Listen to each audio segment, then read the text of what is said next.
আলহামদুলিল্লাহ সকাল সকাল ঘুম থেকে উঠা নামাজ টামাজ পড়া ইনশাআল্লাহ কাজের জন্য রওনা দিলাম এবং কাজ শুরু করলাম। কাজ শুরু করে আপনাদের দোয়া মোটামুটি আপনার 1 মণ ঘাস হবে তোলা হয়েছে।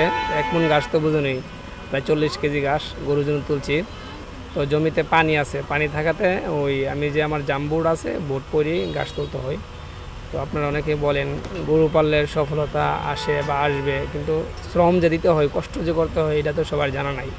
যে কষ্ট করতে পারবেন তার জন্য গরু পালা। আমি মনে করি গরু পালতে হলে আপনি নিজেকে নিজে মানুষ মনে করতে পারবেন না, একদম পরিষ্কার তো থাকা যাবেই না। আপনার ইচ্ছা মতে মনের মতো করে আপনার কষ্ট করতে হবে এবং প্রচুর পরিমাণে ঘাস কাটতে হবে, গরুকে সেবা করতে হবে, গরুর গোসল থেকে দইরা বারে বারে গরুর গোবর ময়লা সব আপনি পরিষ্কার করতে হবে।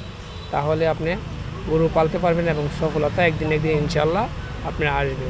এই জন্য পরিষ্কার থাকা পরিষ্কার থাকা ভালো, কিন্তু যখন গরুর সেবা করবেন তখন পরিষ্কার থাকা যায় না। এই জন্য বলছি কষ্ট করলে সফলতা আসবে ইনশাআল্লাহ আমি মনে করি।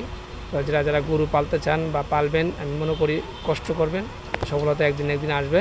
এই বলে শেষ করলাম। আসসালামু আলাইকুম।